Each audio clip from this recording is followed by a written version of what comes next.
So that's Dorulumon's personality, minus his relationship with Cutemon, which I will save till the end to talk about.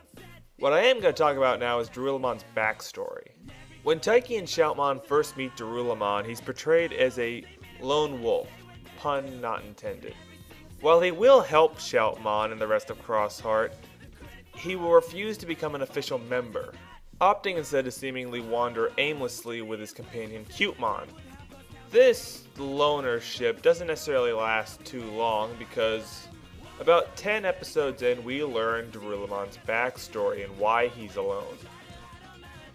In the Magma Zone, it is revealed that Dorulumon used to be a Bagger Army commander, specializing in infiltration and espionage, meaning he would join an enemy army, gain their trust, and destroy them from within.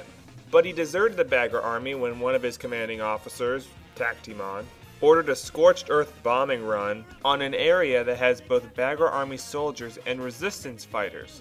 Cutemon reasons that the bombing run would completely wipe out the resistance. Dorulumon is against the idea because the plan would kill Bagger Army soldiers. So Dorulumon disobeys Cutemon's orders and warns the Bagger Army soldiers in this bombing area and calls for an evacuation. For this action, Cutemon labeled him a traitor and he was forced to leave the Bagger Army. With his expulsion from the Bagger Army and a large portion of the digital world hating him, he was pretty much exiled into loneliness, just wanting to live the rest of his life alone without any friends. Now this revelation that Dorulumon used to work for the Bagger Army comes as a complete shock to everyone, even Cutemon. And he might join Crossheart, this former Bagger Army officer who specialized in betraying people? This will probably have to be a decision they have to think very carefully about. I mean, you can't just go around trusting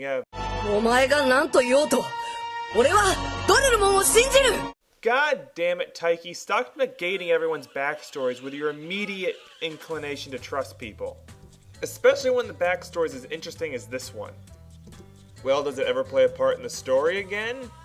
Yeah, about 25 episodes later. I had completely forgotten that this was Dorulumon's backstory by this time.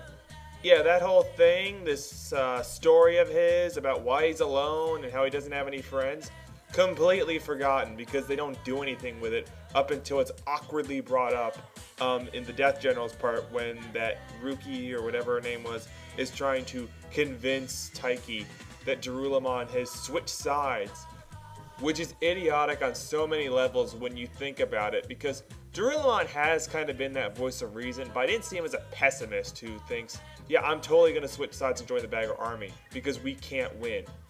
Also, does the villain really expect Taiki and everyone else to believe that Dorulumon would betray Cutemon, the one good thing in his life that's been keeping him together? And after that lame little episode, storyline completed, never brought up again, never needed to be brought up again.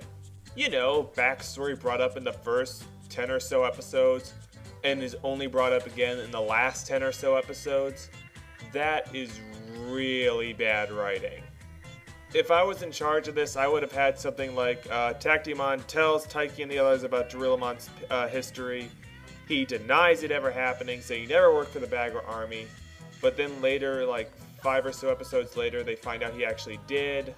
And he lied to them, causing a trust issue. And then that's to be resolved in its own episode or so, where Dorulumon learns to tell them the truth and that they can accept him for his faults and his past because of how much he changed and how he needs to learn to let go of the past and become a new person, a new, better person. That is how I would have done it. I have nothing else to say, so let's move on. Cutemon is, well, cute, I guess. To me, puppies are cute. Cutemon's just kind of annoying. It also has magical healing powers, which come into play sometimes. I don't really have a lot to say about Cutemon's personality. He's just kind of, you know, bubbly, happy, playful. He's kind of Akari's de facto Digimon, but I think that's mainly because she thinks he's cute. He's not as loud as Shoutmon, so that's a positive for him. He is kind of a sissy though, so he, in fighting situations, can be kind of useless other than to heal people after the fighting. And I think the group puts a little too much importance on him, like when he was the core of the fake Shoutmon X7. Now, I thought this was a dumb idea for two reasons. One, Cutemon can't fight.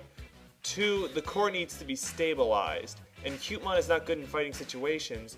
But the thing that really got me was the fact you can see in Shoutmon X7, Nightmon is part of it. Now, for me, logic would dictate that Nightmon should be the core, seeing how he's the battle-trained veteran, and Cutemon should just be one of the other 6 that don't do much. But I'm getting off track, mainly because I don't have anything to talk about. I kind of don't have much to say about Cutemon. He doesn't really do a lot for me, so I'm just going to kind of go to his background, and then we'll talk about his relationship with Dorulumon. Cutemon's backstory is very simple. He and his family lived in a nice, quiet village until the Bagger army invaded it, took it over, and then took Cutemon's parents as slaves. And now he's off to save them. Pretty basic stuff. Although I would have this is another backstory that they bring up and then they kind of forget about for a couple episodes. And it's a big problem with me because I have a very short-term memory. So for backstories like these, if you want me to remember them, you kind of have to have little nudges every now and then. Like, when I was trying to fix the Dorulumon backstory, and I said wait like 5 episodes, in those 5 episodes, have like Dorulumon be kind of like show he's hiding something, but you're not sure what. Maybe it's a red herring, maybe he really is hiding something. It's just little nudges like that, to kind of keep it in my mind. With stories like Cutemon and even Dorulumon's, it just dropped for such a long period of time and not mentioned again that it's really hard for me to remember it when there's so much other stuff going on, and then when it does pop up, it just comes out of left field. Like, this one's not as bad because it's a much shorter time in between. Like, Dorulumon spans over 2 halves of the season, first half and the second half. Cutemon's all stays within the first half, which is definitely better. In fact, Cutemon's backstory isn't too bad overall. It's, like I said, it's very basic, but it's one of those backstories I think is a little bit timeless, trying to save your folks or whatever. The problem I have with it is what the backstory kind of reveals, or kind of makes fact in a way. We see Cutemon find his parents. They're being held in these little capsules that are like sucking out their life force to power a Bagger Army superweapon. Neo, I've been looking for you. Are you ready to learn the truth about the Matrix? That's okay.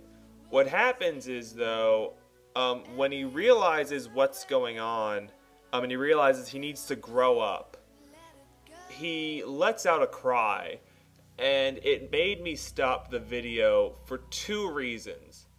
The first one is this: when he lets out this cry, this is immediately what I thought of. Actually, Digimon aren't divided into genders. So he pretty much screws up Tamer's continuity when it comes to genders and even parents, because Digimon don't have parents in Tamer's in like every other season.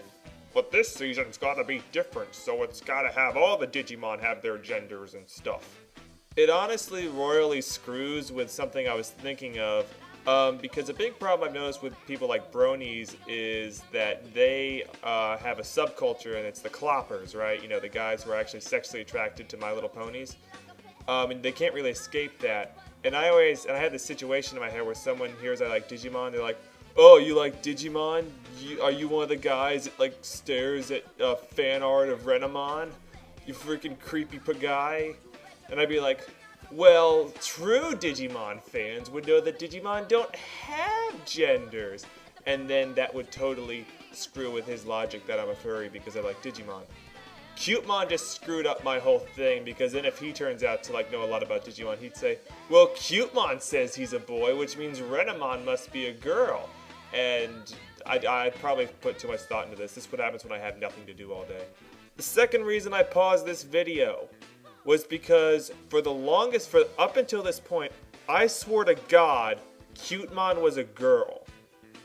This Cutemon shows no signs that it's a boy. It doesn't look like a boy, it doesn't sound like a boy, its name isn't manly at all, it doesn't even, nothing, why would you make it a boy when it could easily just be a girl? I don't know. It just caught me so off guard. It's not really a constructive criticism or anything. I don't have any constructive criticism for Cutemon at all. Actually, I don't have a lot to say about Cutemon, so I'm just going to go on to Dorulumon and Cutemon's relationship, because that I can talk about. In fact, I think it's actually done okay. So Dorulumon and Cutemon first meet when Cutemon is setting off on his adventure to save his parents, and he almost gets killed within the first 10 minutes of his adventure, and Dorulumon comes in and saves him. So now Cutemon is following Dorulumon everywhere. He's very distant, he doesn't want anything to do with him, but eventually he does warm up to him, and you see Cutemon kind of start to make him more friendly, kind of start to break through that hard exterior, and start to make him realize that he doesn't have to be alone in the world. He can make friends, it's okay. At first I wasn't too big a fan of this whole relationship, but it kind of grew on me as time went on, especially when you compare it to other relationships like between Shoutmon and Ballistamon. I mean, in this relationship you get to see them interact with each other more. You get more of a feeling that these two are friends, and it really adds to their characters. It also is kind of interesting to see, a Bagger Army veteran helping someone try to find their parents that were taken by the Bagger Army. It definitely adds a redemptive feel to Dorulumon's story, and it adds as a coming-of-age story for Cutemon. But really, I think pretty soon I'm going to start talking in circles, so I'm going to end it here. And I'm really excited because next time, we get to talk about one of my favorite subjects. See you then.